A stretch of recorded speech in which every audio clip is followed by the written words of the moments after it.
Good morning to all. Welcome back to our day 4 session on decarbonization Indian system. So in this session, we have 4 key lectures. First one is energy storage systems and batteries for electric vehicles, charging infrastructure, the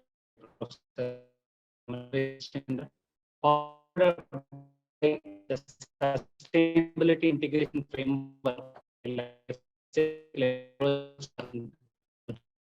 fuels by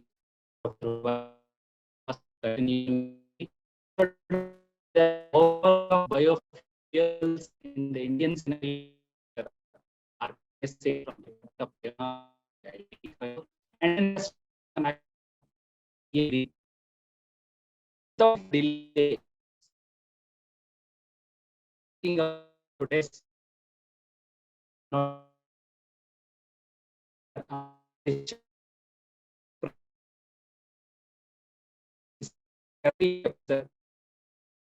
physics.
In our own place, I'm going to show you something. Yeah. I'll show you that there is a battery You all buy it, you all think that it's a very simple thing. You go on the market and buy for 25 rupees for this. Even that factory is not manufactured in India.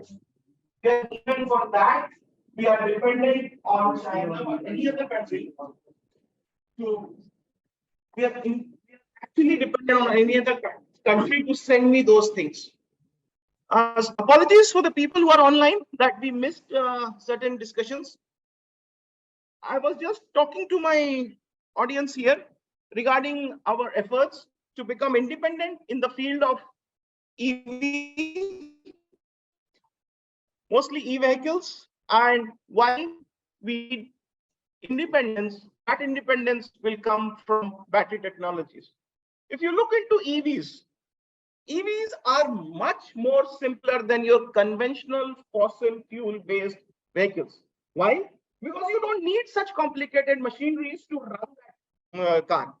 You have the companies, the know-hows in the mechanical field by which you can make these cars.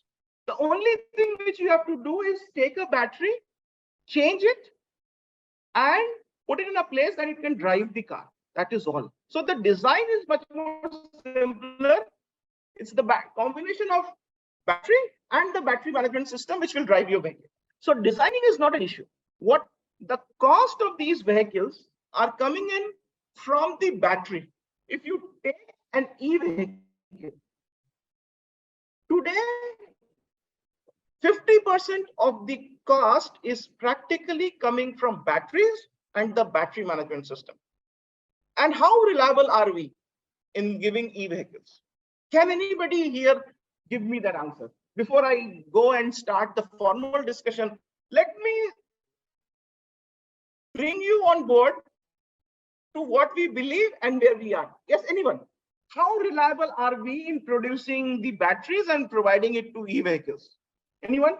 Yes, go ahead. Please introduce yourself. Yes, Mr. Tripathi is going to share. Yes. Perfect. Perfect.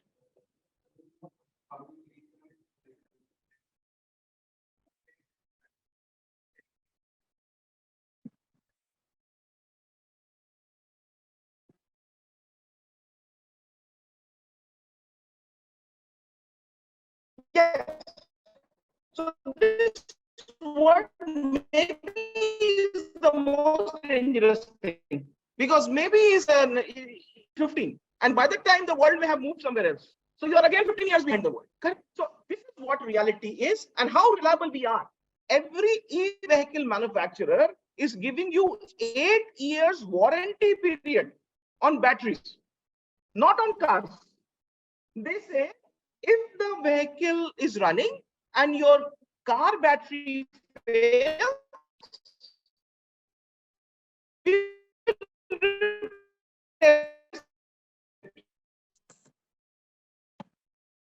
that means they themselves don't know whether the battery will work or will not work. Who gives you 8-year warranties on which equipment, on which component have you ever heard of 8-year warranty? Give me an example. Even your fridge refrigeration unit and compressor gives you 5-year warranty. And that technology is known for last 100 years. Your e-vehicle manufacturers are giving you 8 years warranty. So they themselves don't know how well the batteries will work, and they are evolving. It's not that this is the process of evolving. So the whole world, which is moving towards electrification in terms of use in daily life, will evolve. And if you join this journey while it is evolving, you will evolve together. If you miss the bus, you are a follower. You are not the person who will become leader.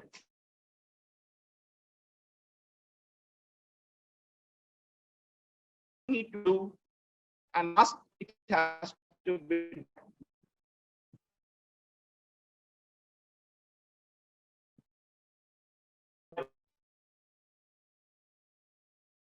Okay, so we are on, and let's continue. So a very important thing. Generally, people tend to acknowledge the funding agencies, the people who have been supporting us for the research. I have somehow believed that students are the first people whom should be acknowledged. They were the first. And second are the people who are actually funding. Why people? Because they are the agencies which are funded by the state. The state is funded by the taxpayer, and it is your money which is actually coming to us.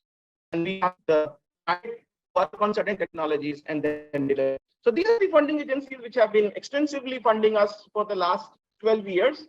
And we have been lucky to generate funds of the order of around 7 crores. And that is why we have reached to this level.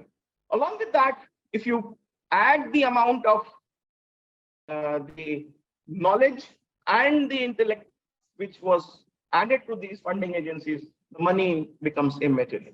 So I thank these people for believing in us and telling us to do some work. As I said, you will say, this guy is talking for 20 minutes with the on and off of internet. What gave him the right to speak to us like this? You have the right, you're the young people, you're the young generation.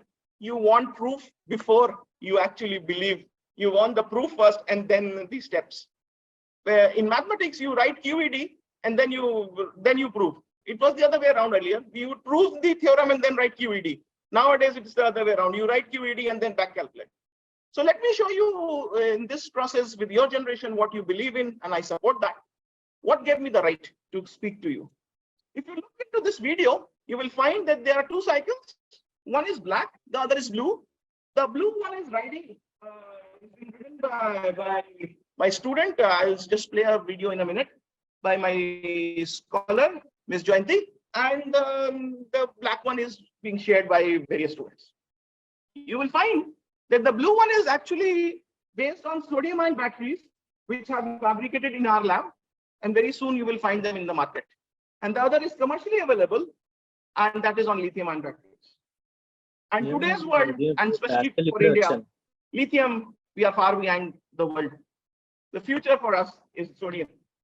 And in sodium, we are not far behind to anyone in the world. And that is why the government of India has been pushing to advanced chemistry cells, that is other than lithium, big time. So we are getting a lot of funding to work on technologies other than lithium. And this kind of work was started by us around 7 years back. That was around 2016-17. And that work has reached to a logical end. And we are able to drive the cycle, deliver a battery. And this was delivered to DST, and it was actually inaugurated by the DST secretary a couple of months back. So you will see, and then we'll continue. You can see, right?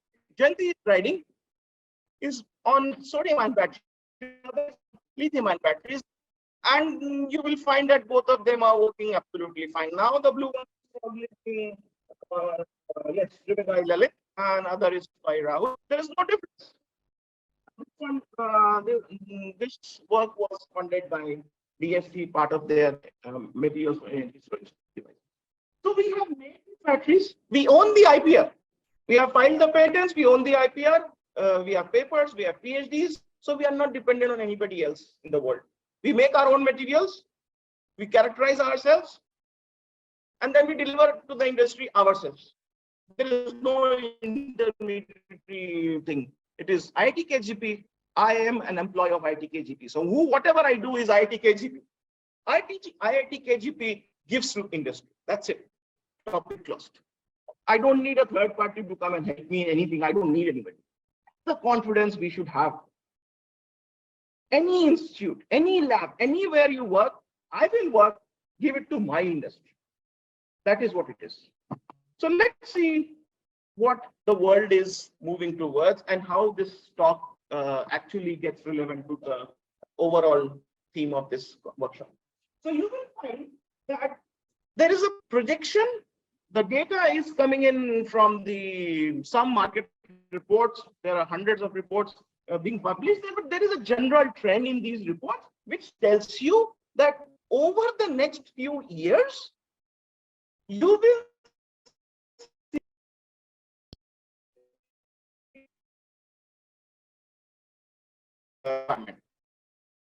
we as Indians, we know that we are driving this energy. Why? Anybody would like to tell me why we are driving this energy demand? Yes. Population से क्या होता है? Population तो पहले भी थी.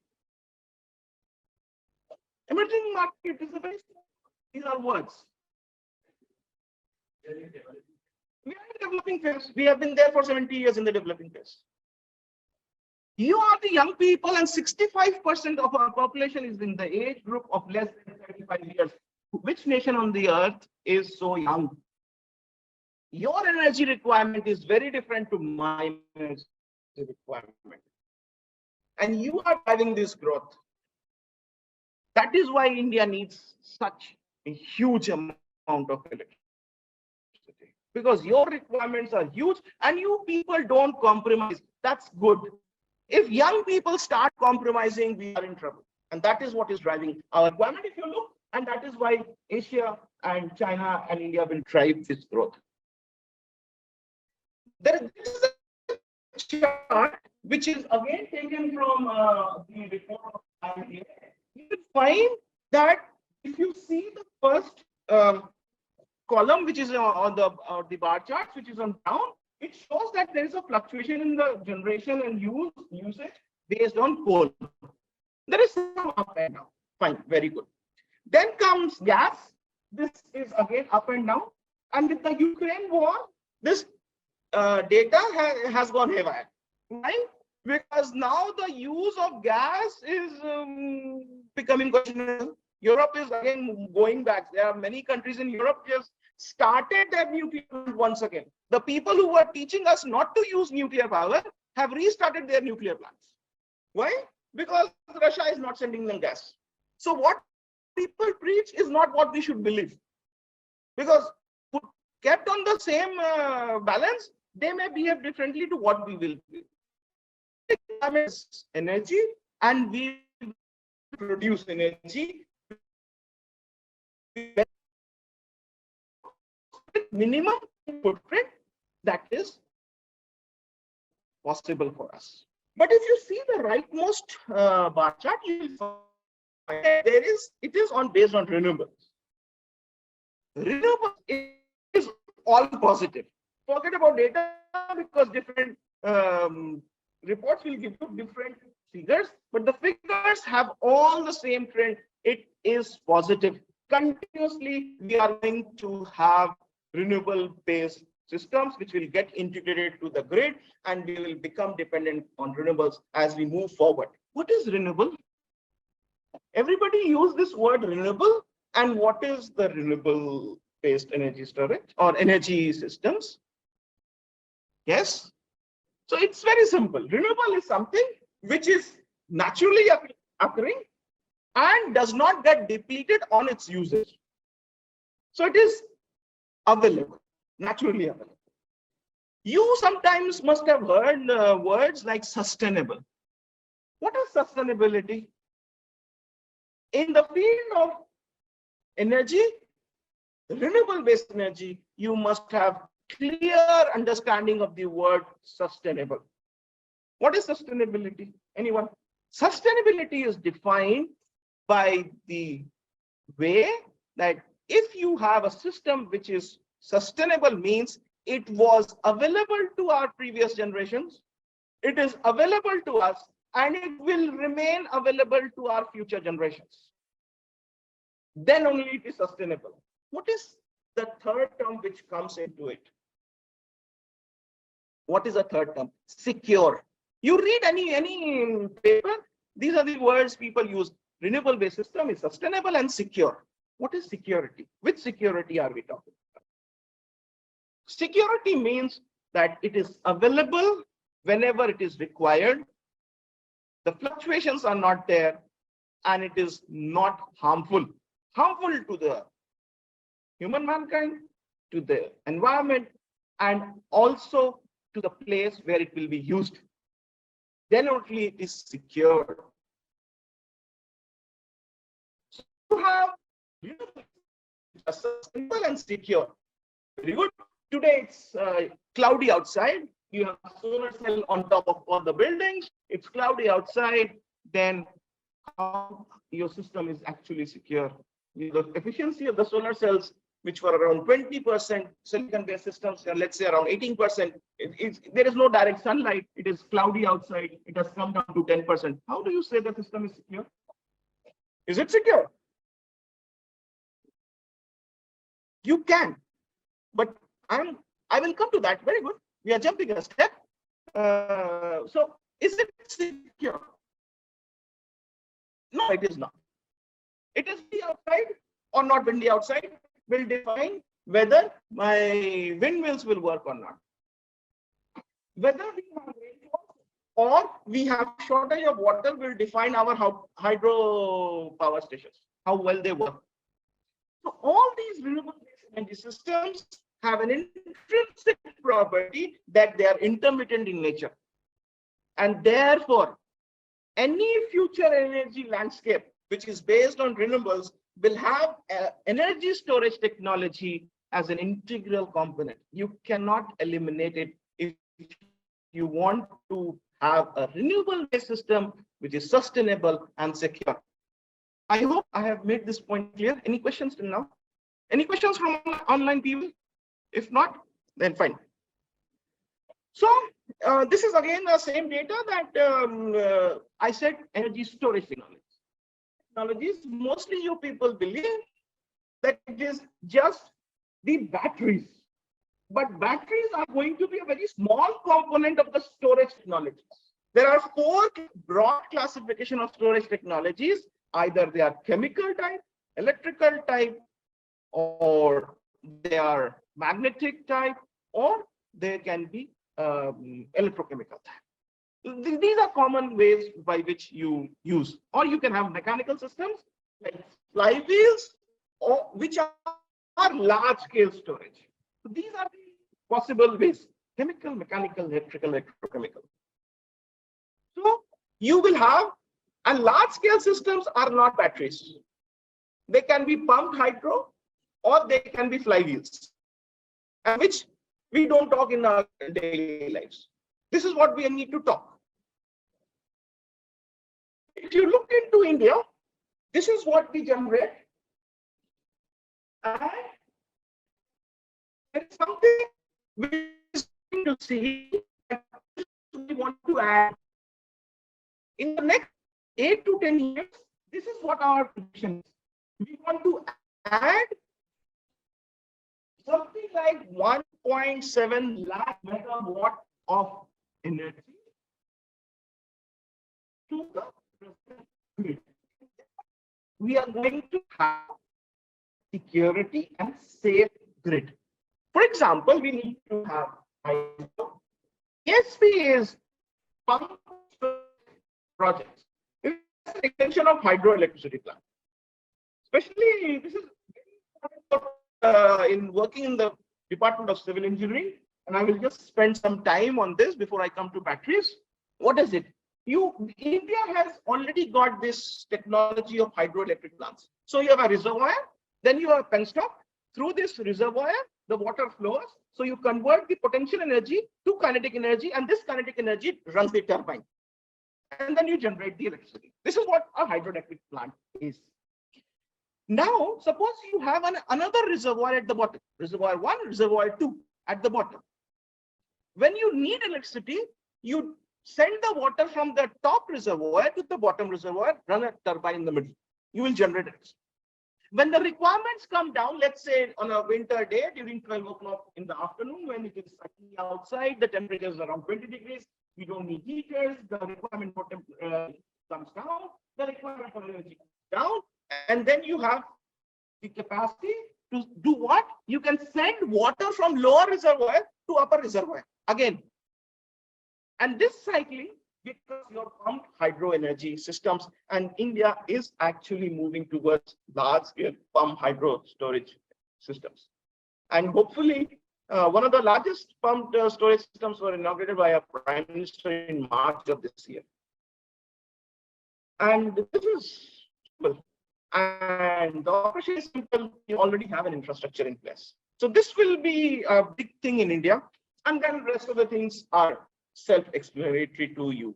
You have solar, wind, biomass, nuclear, coal, and gas. So we would like to continue using coal, and we will use it. As simple as that. But we will bring down the percentage. Okay. The aim is to bring down the percentage. As of now, in 2022, rather than declining trend in the use of coal, we actually went up to 73% of contribution coming in from coal in India and electricity grid. So we increased the generation from coal. Again, you understand why? Because we need electricity, and other technologies are still not matured enough. Capacity utilization, as I said, is again, once we have storage, I have told you I have told you about generation, then comes your electricity utilization for EVs. That is what we are talking about today. There is around, let's say I add some, these numbers can be slightly varying. So let's say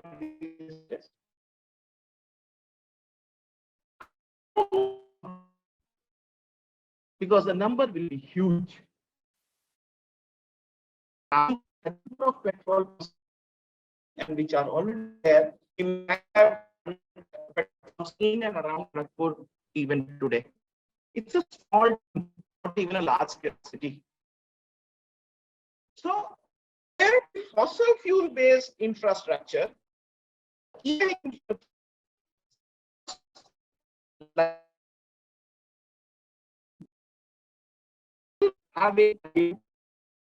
to improve.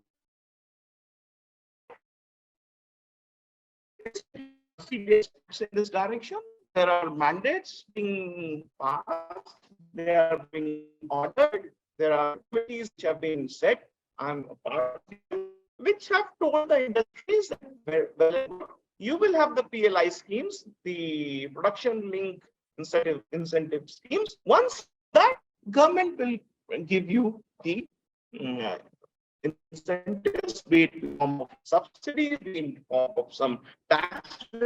That's the government of India to decide. But you will have to deliver first what you promise.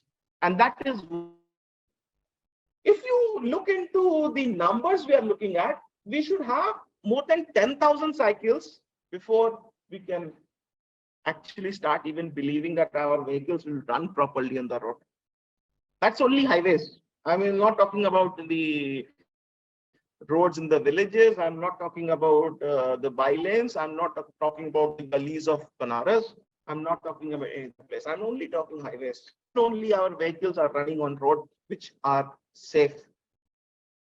That's what which the DISCOMs, the distribution companies, will have to commit and deliver. And all these e-vehicle-based systems are going to run on what? Batteries. They will have a battery system. Either the batteries can be swapped, that my vehicle has run out of battery charge, I will go, there will be a network, there will be a commercial like a pack. I can put the discharge battery in, and I can take a charge battery and put in my vehicle and start it. The swapping system, or there will be charging systems. Charging systems where I can spend another 10 minutes to charge a fast charging or half an hour for slow charging, charge the battery and go on my way. So these are the two ways which are being considered. And why everybody is accepting these two ways? Why are we accepting? The basic way why we are accepting is because the batteries have a rechargeable nature. The secondary batteries, not the primary batteries. The primary batteries are the ones which are to be used once. After that, once they are discharged, they need to be thrown out. Secondary batteries are the ones which can be recharged. That's a definition and difference between primary and secondary batteries. They're easy to design. You can produce it in bulk. And the most important thing is it is acceptable to the society. If it is not acceptable to you and me, no matter how bright the technology be, how promising the technology be, it will never see the light of the day. So it is already acceptable to the society, and therefore the future is there. What happens in a battery? Is it a simple thing that you can just go and plug and play? No. What happens? Let's see. Understand the components. What happens? This is a typical lithium-ion based battery or sodium-ion based battery. You have various components. You have a cathode, you have an anode, which allows the ions to pass through, does not allow the electrons to pass through. Otherwise, there is a short circuit between the anode and the cathode, and your battery does. And there is an electrolyte which facilitates the motion from cathode to anode or anode to cathode during discharging. I hope this works. This is what happens. This is charging. During charging, lithium leaves the cathode side and enters the layered structure of anode, which is based on carbon, becomes LiX. C, that is some kind of complex with complex, not solid solution. It becomes a complex with carbon, and your lithium cobalt oxide becomes lithium 1 minus X cobalt O3. This is charging. How many things are there important in this? There is an anode, there is a cathode, the separator, there is an electrolyte. There are two things which we have to do. You have to take the electron out. On the top of the anode side, there are two things written: current collectors, and on the cathode, you also have to have a current collector. What is it? It is a conducting layer of electron in and out of the battery, either cathode or anode, depending upon the charging of the discharging.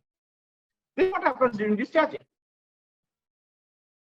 When you take the charge, actually lithium goes back from anode to cathode,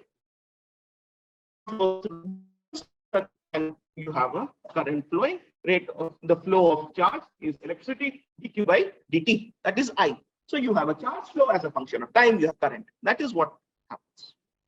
But questions needs to be asked. What are those? How will you get those materials? How are we going to get those materials? That's right. Take it. How are we going to, who will give us these materials?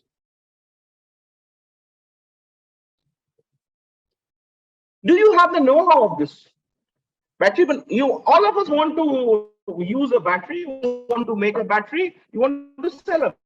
Who will give you the know-how? Company give you a know-how. Why will the country give you a know-how? Who will fund the research? Who will give you the money? Where are the factories? Everybody is saying battery banao, battery lagao. Banao kahan? That is a question which I always ask. Banao kahan? Who will make it? Where are the PhDs? These things cannot be developed by people who don't even know what a material is. These are highly skilled, highly professional, highly work done to be done by highly knowledgeable people. All over the world, these are being driven, all these research are being driven by PhDs. Where are the PhDs who will drive these research? We don't respect our own PhDs. Everywhere you look into any industry, the head of the research group is a PhD. Clear? Where are the PhDs? What about the choice of the materials? I'm just posing questions and then I'll answer these things. Okay, I want to make a material. I have all these things answered in first two questions. Where is the electricity coming from? I have to make a material. Bijli kahan se aayegi? We are going to have a green technology, a storage technology for green energy storage. But I am using all coal-based energy. I'm proud of myself. Is the way forward? No. We need to answer these questions before you actually start a journey. Once you have the answers, your journey will be fruitful. Where will that come from? What about the lifetime? For how long? 2 years, 4 years, 3 years. Look, talk to Professor Dubey. He is on panel of many committees which are trying to dose off fires which are actually not been dosed off in most of the solid waste systems. Because we throw our batteries and toxic waste in those solid waste and they catch fire as soon as they come in contact with air. That's it, gone. No matter what you do, you send all your fire brigades there, you will not be able to dose off those fires. What will you do after the lifetime is over? Once you have these materials, once the batteries are dead, what about the reusability? Can you reuse them? Who will recycle the materials? Who has the know-how? Who has the expertise? Where is the expertise? And how will the expertise come from? How many times will you recycle? 1, 2, 3, 4. Everything has a limit to it. Everything. Suppose I start from 100%, I recycle, I go to 80%, I recycle, I go to 60%, my device is working 60% to what it was doing initially. Is that acceptable? Will you accept your mobile phone? If you have to recharge your mobile phone 3 times in a day, today's generation don't change the battery, they change the mobile. You don't change 300 rupees battery, you go to your father and say, Papa, mobile come. ये नहीं बोला कि battery खराब हो, क्यों 3 बार charge करना पड़ता है. Yes, everything has a life, and batteries have a typical lifetime of 100 cycles. For example, if you are at 90% and you put your batteries on charging and take it back to 100%, this is 1 cycle. The battery I'm using is at 25%. I charge it to 100%. It is again one cycle. The mistake which most of us do, yaar sham ko picture dekhne jana hai, let's charge our mobile. Even our mobile is at 75%. The batteries are 75%. What do? You put it on the charger and make it 100%. You have lost 1 cycle. 90 to 100 is 1. 25 to 1 is 1. You cycle 10 times, you put on a charging for 10 times in a day, you have lost 10 cycles. Your battery life will come down by 1 year. Karte ho ki nahi? How many of you have done that? Very good. We should not do it. That is the know-how I am telling. As a country, as a researcher, as a community, we should go to the public and convince them. Don't do it. Every cycle you save is a money saved and it will come back to you only. Don't do it. There is no problem. You take it down to 25%, charge again, kuch nahi hoga. तो बहुत पैसा बचेगा. ठीक है? So these are the things which we need to answer. And finally, where will you dispose them? Anybody has ever asked where your mobile phone battery goes? How many times have you changed your mobile phone in 5 years? Average is around 6 times. Average. Right? You have thrown the battery, mobile phone. The mobile phones are taken back. Their silicons are reused. Their chips are reused. Where about the batteries? Where are those going? Do we have any idea? At least I don't. I have an idea, but I don't have a proof to tell you that. And it is contaminating our water, it is contaminating our land, it is contaminating our environment. Have we ever asked that question to any producer which gives us this battery? Have you asked this question? Ask. It is important to the theme of this workshop. Let's focus on the aspects which I raised and try to convince you on a few things. If you look into this, I'm talking about people online, I'm talking about this small coin cell.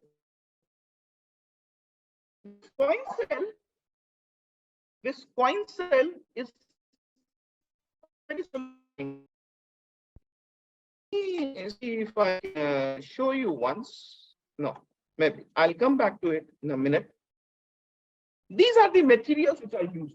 So we have simplified these materials, and nowadays in my lab, we make all these materials which are mostly oxides. Some oxides are used as cathodes. On the anode side, we have various forms of carbon where my team and Professor Dubey's team collaborate quite a bit, and we work together. And believe me or not, why do we succeed? We succeed because there is no fight of authorship. We don't fight for authorship. And that is what we need to do. Otherwise, in the world, a collaboration is unheard of. Growing on daily basis. More rare. But succeeding like a success is what we have done, because we don't fight on authorship. This is a point I made for people at the PhD level, because they will understand what I mean. So, hollow structures. These are the materials which have clarity in them. Generally, you believe are all solid. This is what we believe. Look at the weight of my wrist at this. This is the wrist. The weight is the total mass. This is the surface area on which the interactions will take place. I open a cavity in the middle. What has happened here in the middle? The mass has been taken out. What has happened to the wrist? The weight has come down, or has gone up? Gone down, the weight has come down. Surface area, it was available on the top. Now it is available in also. Surface area has doubled. All your catalytic activities, all your system which you talk about are processes where surface area plays a role. Materials, these are futuristic materials where the world is moving at. You will have lessons protocol, which is there, where we called hydrothermal. How many of you know what is hydrothermal? Yes, very good. Others don't know. Very nice. Hydrothermal is what? Thermal. 2 words. I'll choose word I explain. If you don't understand something, ask me. Hydrothermal means something which is in water or fluidic state. Thermal. So you will have a fluidic state, and then you will have heat. And when you heat a fluidic state in a closed system, you have pressure. So increase in pressure and temperature. Both generally you induce. Here you can have both pressure and temperature induced. So these materials, and the technology will be explaining to you supercapacitor. These capacitors are the ones which are 1,000 times higher than capacitors. So we were talking about 10 raised to minus 3 milli to microfarads, and these capacitors have capacities of hundreds of farads.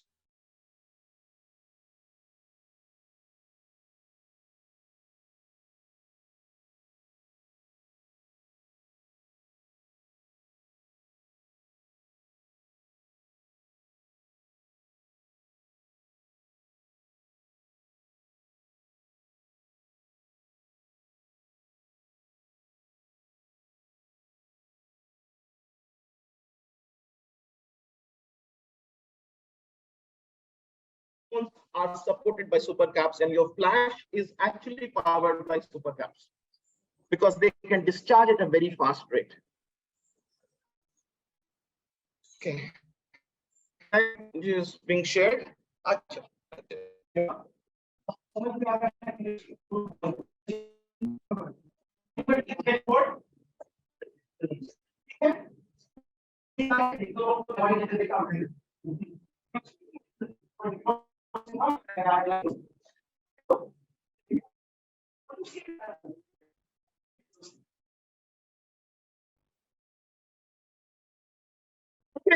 sorry, once again, we'll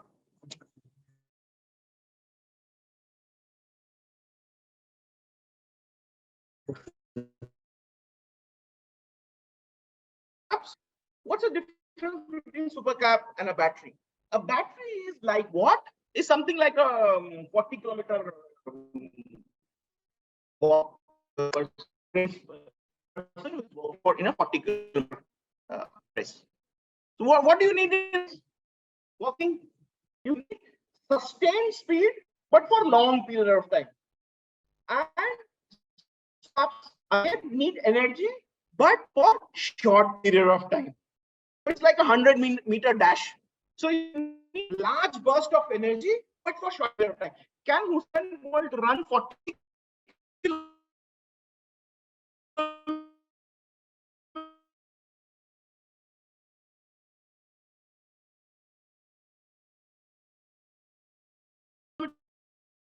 even the finish line people before you reach that place, right? So they have complementary performances, and that is what it is to capacitors. High power devices, the batteries are devices, super capacitors bridge the gap between the two. And yeah, so they bridge the gap. And in today's world, all your vehicles, combination of super capacitors will not run only on batteries. How many of you actually know about that? All of you talk about this. This is not problem. Yeah. We don't take the technology as a whole. That's what I said at the beginning. This is what I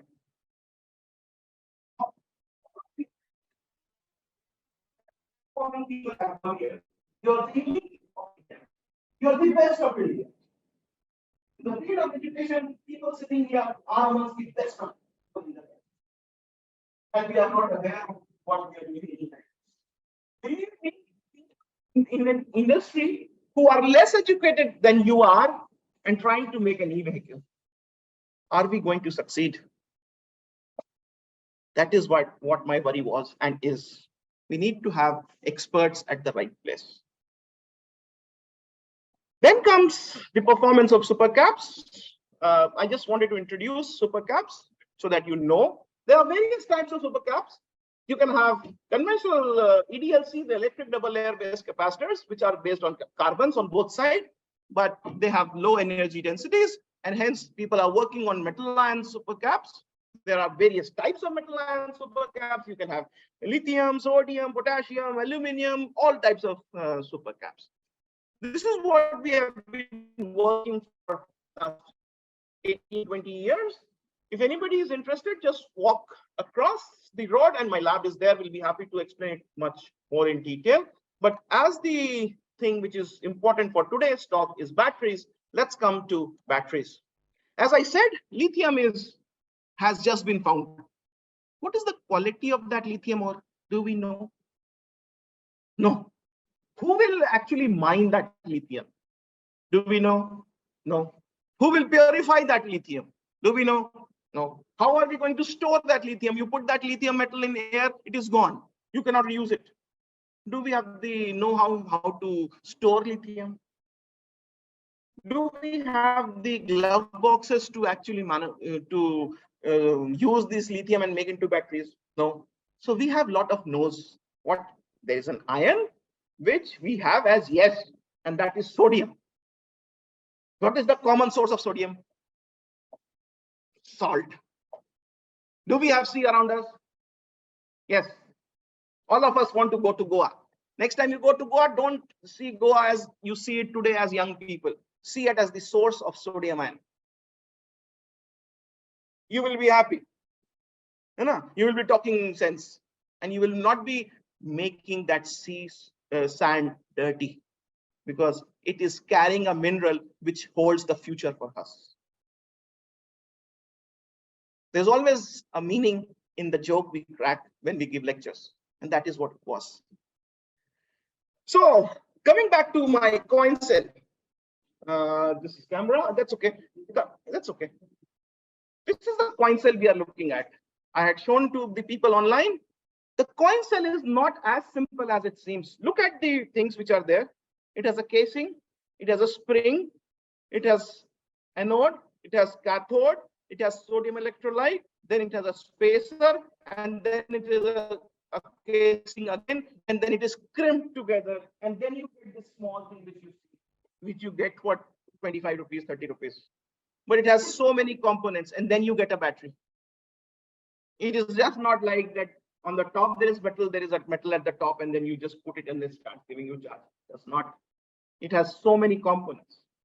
Who knows how to make all these things? Obviously, the people working in this area know how to make these things, and that is what we have been working on. We work on sodium-ion batteries. We work on various types of oxides, double layered structures or layered structures like MOS2s. And we also work on the next generation materials like sodium manganese phosphates and sodium titanium oxides. And in addition to that, we work on carbons. For example, here we have written the metal oxide framework derived carbon, which is doped with nitrogen. It has its own high performing characteristics. So we have the know-how to make all the materials. Any graph of SEM which I have shown till now, barring 2 or 3 of them, which I have mentioned in those slides, all those things are made in our own lab. We don't depend on anybody. That is our strength. That is the strength of IIT KGP. IIT KGP makes it. I don't. IIT KGP does it. And wherever you come from, make it your own institute's product. So once you have a material, you have to characterize it first. So if you look into the X-ray diffraction patterns, what we read in first year or in your school, you will find that the diffraction patterns are in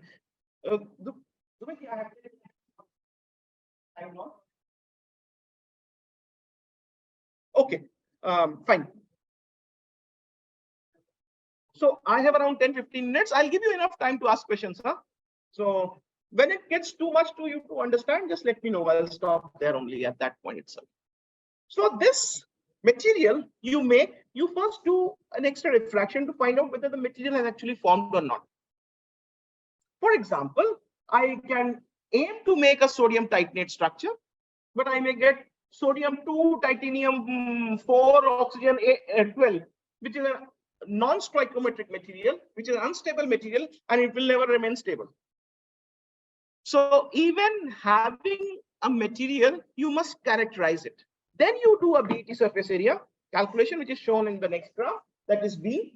You get the isotherms, and then you find out the surface area, which is effectively associated with the material. Then you do XPS, then you find out what are the charge states of the elements which are there on the surface.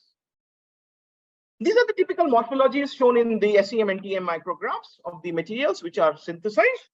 And finally, based on these are the first set of preliminary measurements which needs to be done before your material can actually go to the next round of evaluation. And let's calculate and give you the answer to the question, who will fund it? Let's calculate the amount of money required to buy these equipments. XPS today typically costs around 5 crores. Somebody, okay, you please, no, Saket, I'm giving you a number, you please add. XPS 5 crores, a typical TM of reasonable resolution 5 crores, SEM is around 3 to 5 crores, XRD rotating anode is around 2 crores, BET surface is around 50 lakhs. How much? 16 crores. 16 crores worth of equipments are required to even find out whether material has actually formed or not. So don't think that science comes cheap. When a government is actually funding your research, be proud of it. It is the taxpayers' money. Be justified and be true to what it is being given to you. Then comes your next round of characterizations. You do the element typical charging, discharging, your battery charging, and then discharging. One cycle, how it performs. Because the area under the discharging curve will give me the storage capacity. Then you have the CV characteristics. At what voltage the ions will go in. For example, in this, you will find that around, I don't have my specs, around 2 volts or 2.18 volts. You have the sodiation. When the sodium leaves your cathode, and enters the carbon side, and at around 1.95 volts, you have the desodiation where the sodium leaves anode and goes back to cathode. So that is the discharging cycle, and this is the charging cycle. These needs to be done because why? That will define your voltage window. Voltage window, why is voltage window important? What is the energy of these systems which have a capacity? What is the energy of a storage system which is based on parallel plate combination? E is equal to half CV square. So unless you have the value of V, what is the operating voltage window? You don't know what is the energy you can store. And that is why these needs to be characterized, and that is done by the CV measurements. So you have the typical measurements, and then you do the charging discharging measurements, which are shown on C at different C rates, how fast you can charge and how fast you can extract the charges, and you will find the typical energy storage capacities. You will find that the initial discharge capacity of the sodium-ion batteries, which have been fabricated in my lab, are of the order of 1875 to 1500 milliampere hour per gram. And these are comparable to what is mentioned in your lithium-ion based systems. Now the lithium-ion systems are around, you have 3000 milliampere hour per gram. The fast charging systems are around 3000. That is what they're saying. But lithium came into market in 1992 by the work of Sony, led by Peter Bruce. Goodenough discovered lithium cobalt oxide in 1984. It is 40 years, and still we are not saturated on lithium technologies. Don't think that you compare oranges with apples. Both are fruits, but they have their own journeys. So sodium is different, lithium is different. Both have their own advantages and disadvantages. Nobody is perfect. Okay? So sodium is the way forward, and it is being used big time. And both of the materials have both the diffusive as well as the capacitive behavior. Diffusive means more number of ions going inside, means more number of charges being stored. More number of charges being stored means more storage capacity. And charges at the surface means capacitive behavior. That also adds in your capacity. There also see parallel plate capacitor, capacitance as well as intercalation. So you have both types of behaviors, and you will find the curve number C shows you that the materials have mostly the intercalation behavior, which is required for a battery characteristic, not a super characteristic. And therefore the materials are behaving like the battery materials.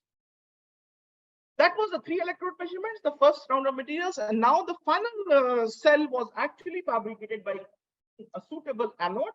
Here it was the sodium vanadium phosphates. So you had sodium manganese phosphates and sodium vanadium phosphates on the other side. And then you could actually make the full cells. And the battery performances are still quite high. And we have gone up to 500 cycles. And the material maintains around 84% of the capacities. Then the material is 80% or higher in the Coulombic efficiencies, it is accepted to be reasonably high. Where do we stand? We generally believe that acha nahi ho raha hoga. Don't believe in that. That story is gone. We are at par to world, and the world believes on that. If you look into our literature comparison table, we are amongst the best in the country and the world. You can go and check these values, and you will find we are reporting the best values around. We means not me. These are many researchers in the campus. And there are teams working in IIT Bombay, working in IISER Trivandrum, they're working in BHU, they are working as an Indian team. We are working, and Team India is working big time on sodium-ion batteries. I don't stand on this platform and say that only I am working. Team India is working, and we are very well placed on sodium-ion technologies. The future is not sodium, not only sodium, it is also aluminum, and that is also we have been working on, and aluminum-ion batteries. The advantage is you can make aluminum-ion batteries in air. Sodium and lithium, you have to work in glove boxes under conditions which are like ambient, non-ambient conditions in inert atmospheres. But aluminum can be handled in air. And if you can make aluminum-ion batteries, the way we talk about battery technology today will change altogether. And hopefully in next 5 years, if we meet again, you will tell that yes, we met and we discussed about aluminum ion technologies, and it has changed the world as we see it. Because there are a lot of work going on sodium aluminum ion batteries. We are also working on these technologies for last 3 to 5 years, and we have reached to the state where we are reporting our results, and they are being accepted in the best of the journals. So you make these materials again. For example, this is the ZIF, the imidazole-based, zeolitic imidazole-based frameworks. So you have an imidazole based between the two zeolitic frameworks, and they have this network which supports the intercalation because they have a stable network which allows aluminum to go in and come out of it. Again, you have to have these free electrode measurements, use the formulas to find out the capacities. And then once you do that, you have the CD measurements and the CD measurements which are there. So if you see the A curve, it shows you the intercalation voltages and the de-intercalation voltages for aluminum. And you can see the two peaks which are shown. And then we have written, I don't know, 0.5 for the intercalation taking place. So aluminum goes in the electrode and it also comes out. Why is this de-intercalation important? I'm going to wind up in next 5 minutes, so don't worry. You're getting.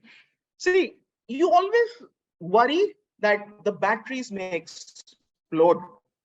Why? Why do the batteries explode? Batteries explode during charging, never on discharging. Why? Because when you take lithium, lithium goes from the cathode, goes inside anode. This is during charge. This is called intercalation. Inter between the layer, collate. So it goes and gets intercalated. De-intercalation is leaving of the lattice.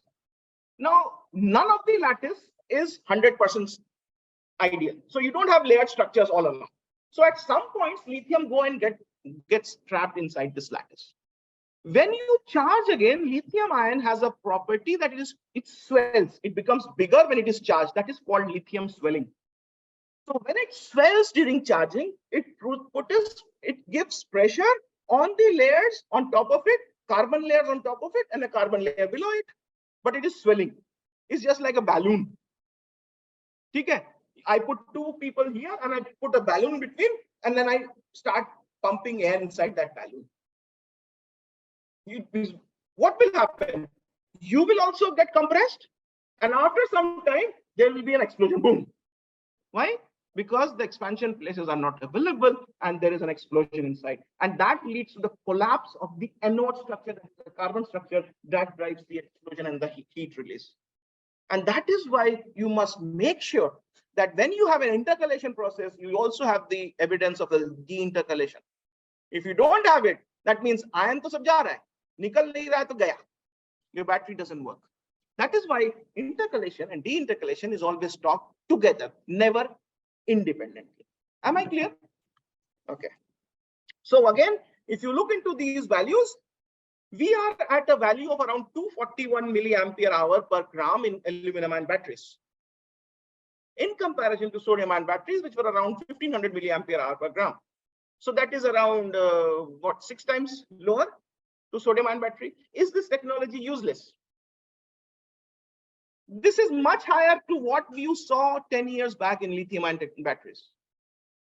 The lithium ion batteries, which you were talking around 2010 or 2008 or 2010, were around 200 milliampere hour per gram. We are talking at values much higher than lithium batteries just 10 years back. Is this technology now bad or good? It's an evolving technology, but not bad. If we work for next 5 years, I hope it will become as good as the other two. It has stable performance. We have cycled for 1,000 times. That is what a battery life is. You have cycled for 20,000 times, and the capacity maintained is 93%. Even after 9,000 times, you are maintaining the same energy densities. That is what is required for batteries. And again, if you see our papers, they are amongst the best being reported in the world. So we are not bad. We are good enough. Again, this patent is owned by us. The ZIF based material, the patent is again owned by us. It is already filed. So we are second to none. Finally, the final thing is, how do we dispose of and how do we talk about the carbon footprint? This is what I said. If you look into this paper of 2018, which came with Professor Dubey, which was amongst the first paper talking about the LCA studies in carbon materials or battery materials, is that your best performing materials may actually not suitable for industry because their carbon footprints would be extremely high. So you need to, before any material can go into the industry, you have to find the carbon footprint. And in addition, you will find that there are these papers which are there that these materials have iron, cobalt, manganese. What happens under magnetic field? How many of you have thought that if you take your lithium ion-based battery near a magnetic field, it will change the performance? You just put it on a place where there can be weak magnetic fields, transformers, generators, phone रख them. क्यों? Have you ever thought there is an iron inside a material?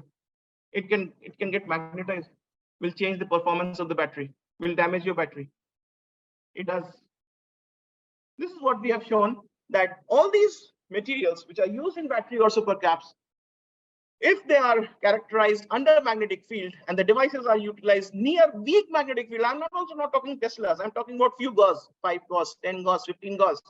The performance can go down by 50% or more.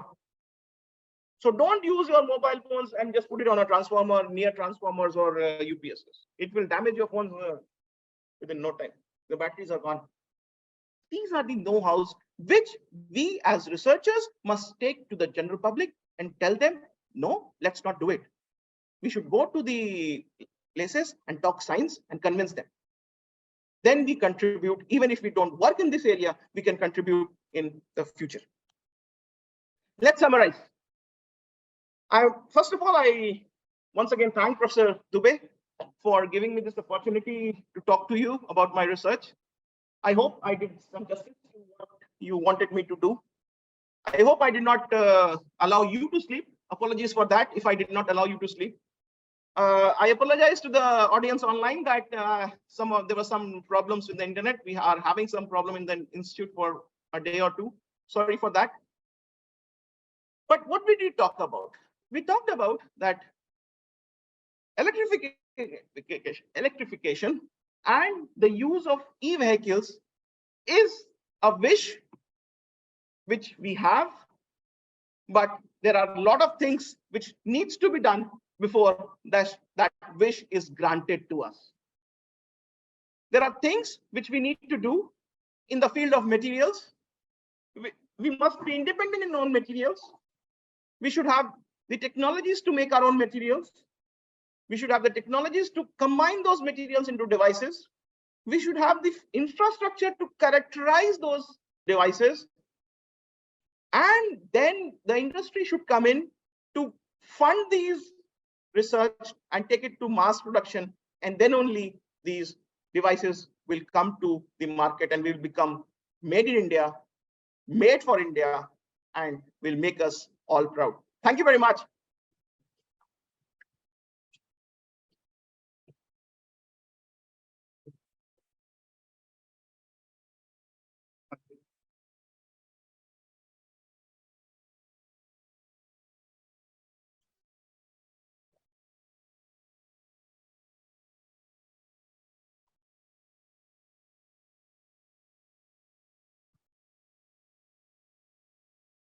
Okay, the first question is regarding the Nyquist plot. The Nyquist plot is basically a plot which is there in the impedance data. What we do, you plot the imaginary part of impedance against the real part of impedance, and then as you have Z is equal to Zi plus I Z double dash, you will get the semicircles because of the variation of Z, and that will give you the values of the charge transfer resistance, that is called the RCT. And that comes in because once you have two layers forming, then when you have layers, there is some gap in between these layers, and then they will have some impedance values, which will be a contribution of R and C mostly. I is much less. You don't see the inductive couplings in the Nyquist plots. If you start seeing it, then your data collection needs to be checked again because your electrode may not have been applied properly. And then from there, you can straight away, from the intercepts, you can calculate the charge transfer resistance. And if you see the semicircle and if you see a straight line at 45 degrees, that's called the Warburg potential. And that gives you the Warburg capacitance. And you can find the capacitance value from the straight line at 45 degrees. So that is the Nyquist plot. You also mentioned about oxide-based anodes. I have seen papers saying if more oxygen or oxygen-based impurities are present in anode, is it possible that lithium or any metal ion can cling onto it without reversibility? What is your say on increased oxygen content on a particular material regarding performance? Yes, there are, you must have read about papers which are called as oxygen ion conductors. In here, what you have is, because oxygen, sometimes you can have oxygen vacancies, which leads to the conduction mechanism, which drives the enhanced conductivity, that is oxygen ion conductivity. Or you can have certain materials where oxygens may actually go and sit at the interstitial sites. Lithium clinging on to oxygen is not as per the requirement of the crystallography of these materials. But yes, lithium, when exposed to air, can form an oxide layer, and that will lead to the formation of passivation layer, that is an insulating layer. And if that insulating layer is formed on the materials, then the insulating the material transforms to insulating characteristics, and the overall performance of the device comes down quite significantly. So what you have seen is basically oxygen ion conductors, which are very well known in the field of solid state ionics. Yes, and they are mostly made out of ceramics. They are, you can have the titanates, barium titanates, bismuth ferrites. These are the common materials which have been used, and they have always been showing oxygen ion conductivity, and then you can make these materials. There are ceramics which are formed at high temperatures, and there is also a way of annealing these oxygen ion vacancies. You just have to heat these materials in oxygen atmosphere. So you take this material into a furnace and you just anneal that below the calcination temperature in oxygen environment, and the oxygen vacancies are then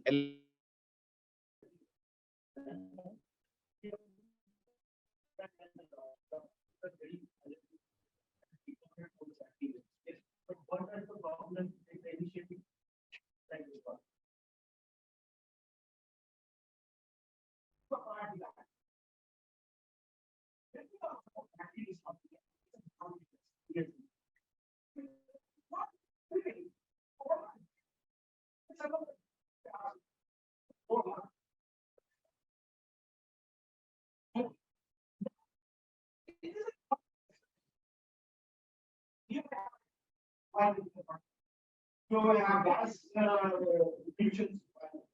Because during cycling your electrolyte is getting decomposed, your lithium phosphate is getting and your P is getting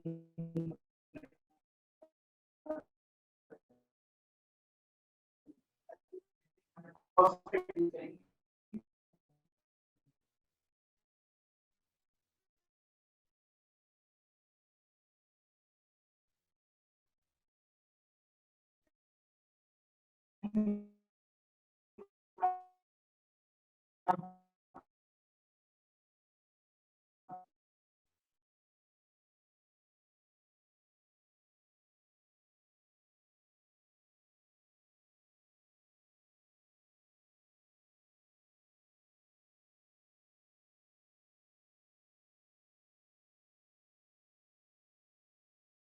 one.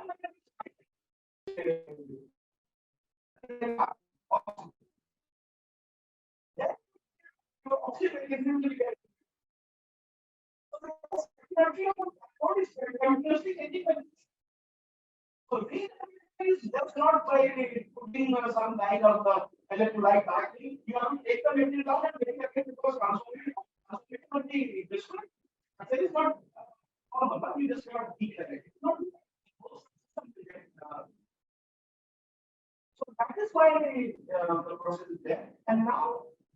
separate on lithium and cobalt. Yes, how to do that? But what is the component which we are on? 50% of the so what is saying is that 50%. Nickel cobalt is what nickel and cobalt because nickel is also used in the current. Nickel cobalt is around 20% what we have.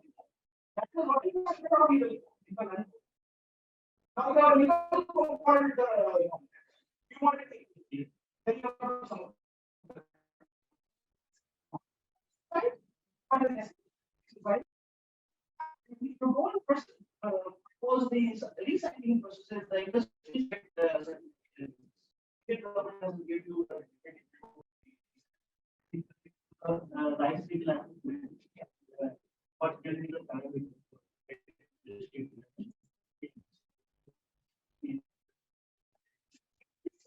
make a paper and then we discuss because I cannot think of why. The reason is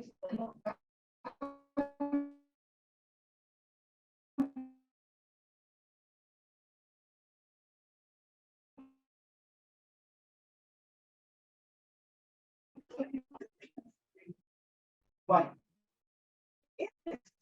You have to have first LCA of the VPC. Then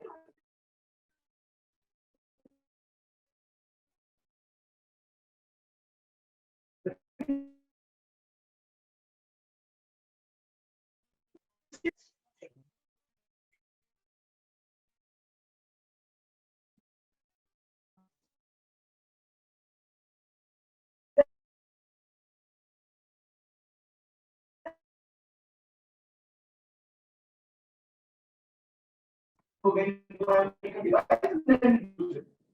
That means this step is dependent on the next step before I can become important. It's just that my was useful or not is dependent on whether you understand. Just like that. So what I want to learn. The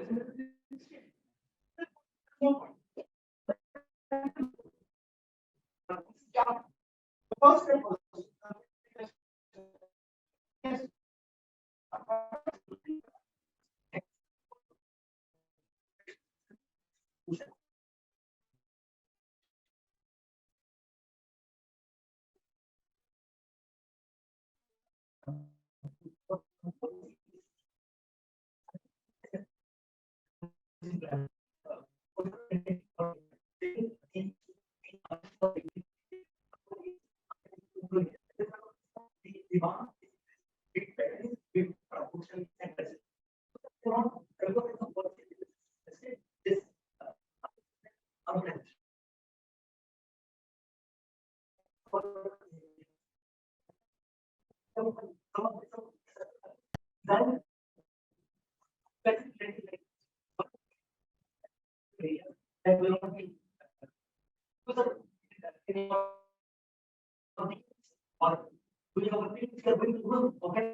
Very relevant to what you said. And if you permit, I will use the I about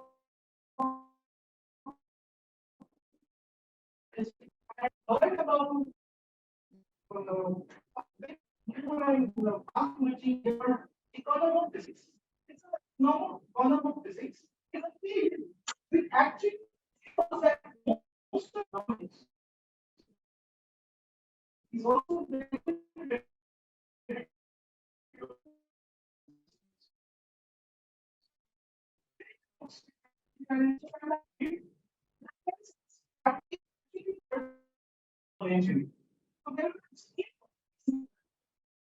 at this point, you will see that is a big divide between urban India and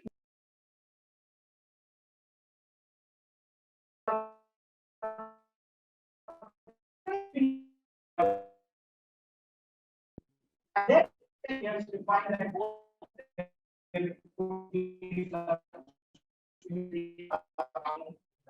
so we are around 25 years away from that point. We are at the same point, and hopefully, we are right in that.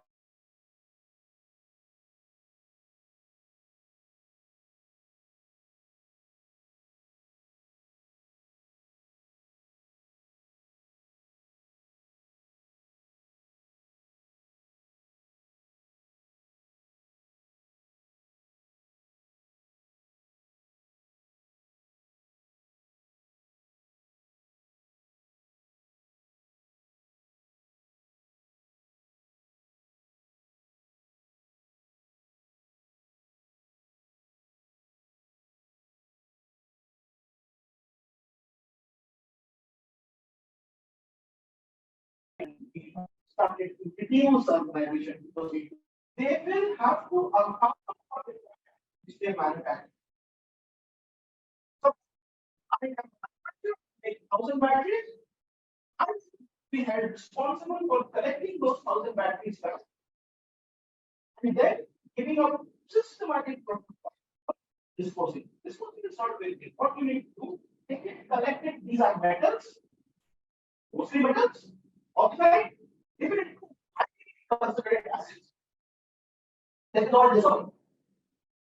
Okay, but also dissolve, and then you dry it, clean it, wash it, and then dispose it. The concentrates are back to ABCL.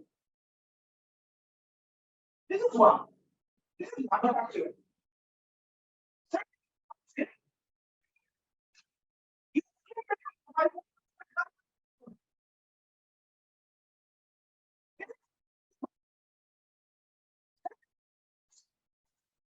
Indians.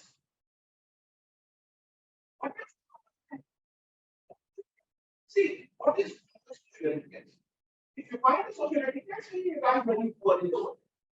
What is my social responsibility? That is not answer. But why social responsibility when I use my mobile phone? And I'm very different. What responsibility is?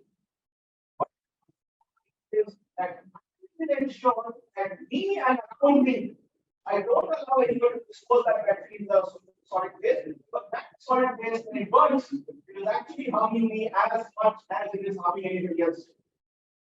It is just like somebody smoking, it's also harming the passive smoker. So anybody who is throwing that battery in the solid waste is harming me even when I have not done it. So what do I do? Think it over. This discussion cannot be done over when we are live because that can lead to various points which should not be recorded. But I will very happy to discuss with you over about the when we break and we will let's see how far this is going. But I'm very happy United Nations I made some introduction of them. But it is very gentle. You can say it is what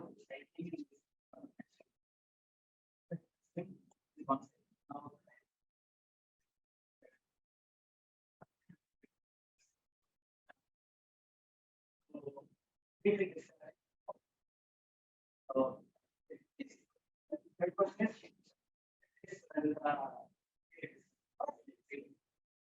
is where sodium becomes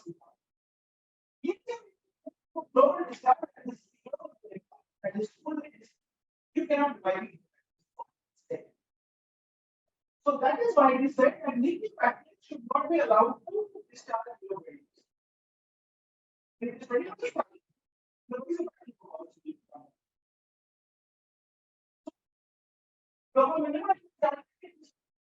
That is where the big advantage of getting us. That's the chemistry of the then. So 2% constant, 0.0 lithium, and not like 50%. Take it to 30-40%, then charge it again. You will be able to take your mobile phone battery. I generally have even my car batteries, the lead acid batteries. Why? I have a Brezza. That car battery actually was running for 8 years. Lead acid battery. And people said, battery can have it. No, you don't want too much. That's not one of the. Because every time you take charge, which is like a power, it's a surge which comes out of the battery.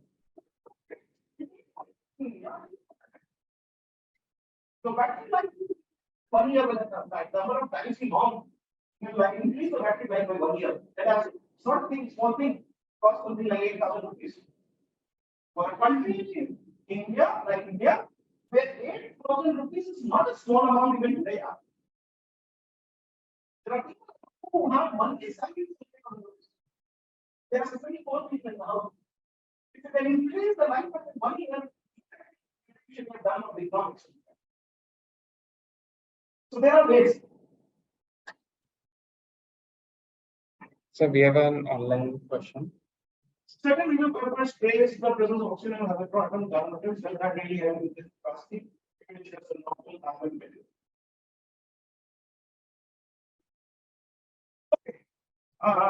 So yeah, what happens is the heteroatom dope systems, mostly nitrogen based nitrogen dope systems or boron based systems are being praised, where carbon and these are being used. Oxygen based systems as heteroatoms in carbons are not showing as high performance as they are being projected, because you have oxygen ion conductivity, and when these kind of conductivity goes up, the overall performance of the material comes down quite significantly. But yes, nitrogen, boron, these kind of heteroatom dope systems are actually showing much higher performance because they allow the intercalation and the addition between the lattice and of the incoming atom ion much better, and therefore they help in improving these systems. But oxygen as heteroatom is not a very promising strategy as of now. But yes, there are papers which have suggested those things, but we have not seen the advantage of that as of now.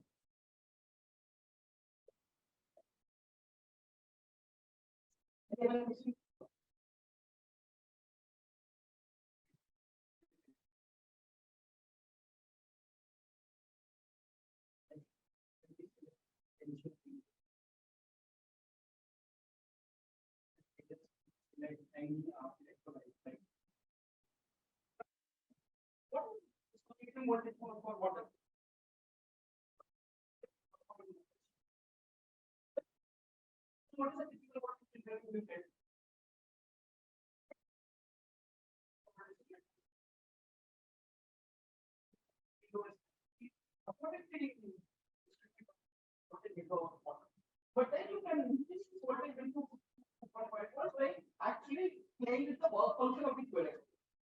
And then you have two independent work functions, then try to put into that. And then charge balance these electrons because you can figure out 2.5. Second thing which comes is that when you do these scientific studies, you have to ensure that you don't see any oxygen or hydrogen emission at this side. Start seeing any dissociation, and that comes the CV. So CV, you start seeing certain rise, that is indication of the contribution of the oxygen.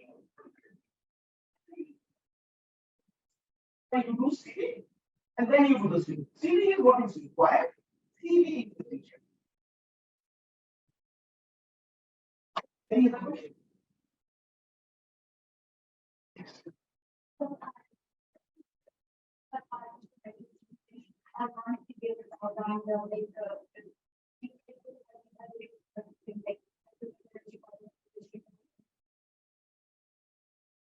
You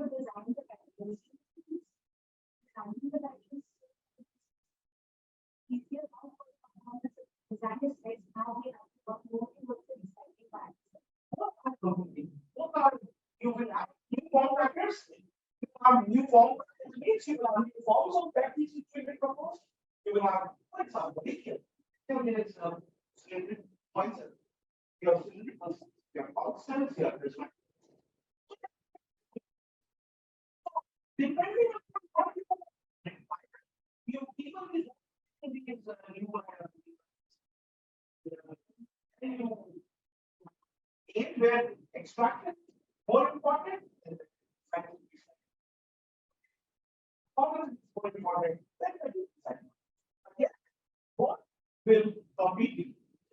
And both need to complement. And the material which I use should be one which is high performing and that reuse it that's that I can do. So it is not that I make a material which is very exotic, but it can never be recycled. That's the use. We need to go back to our roots, make our lives simpler, use materials that are simpler so that we have take time for exotic materials for large scale applications that slowly actually come is being. We need to go back to simple materials. For industrial applications.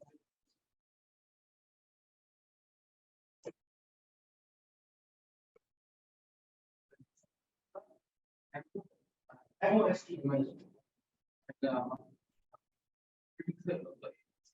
And okay. Metabolic brain. Large scale application.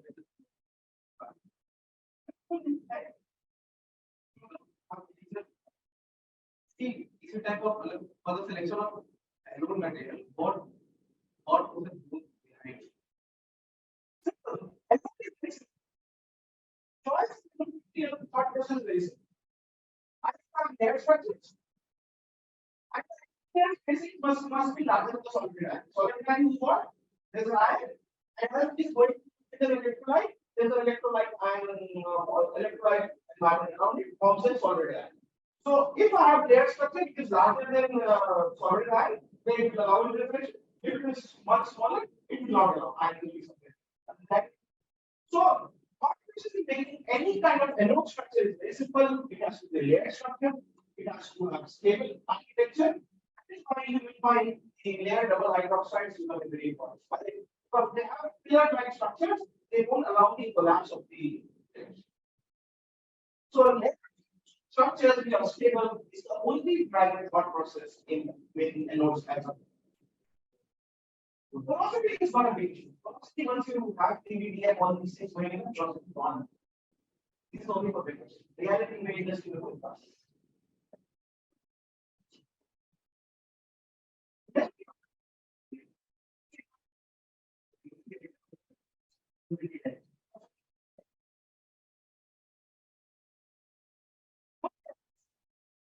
Stop for 1.45 years.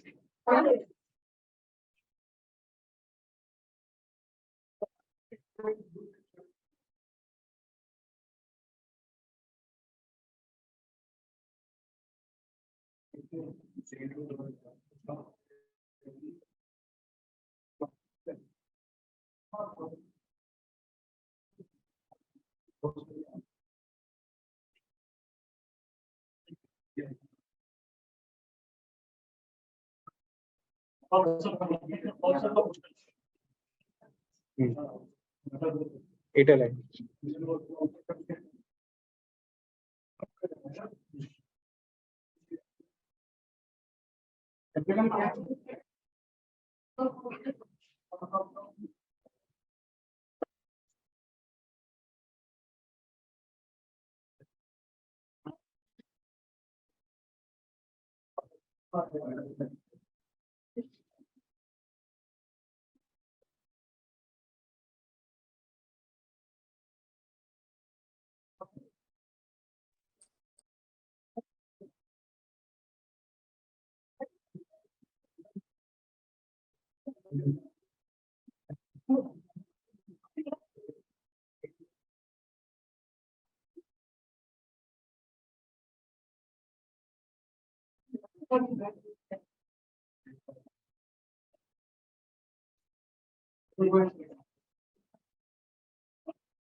So all the online participants have a 10 to 15 minutes break. We will be back by 12 o'clock for the next session.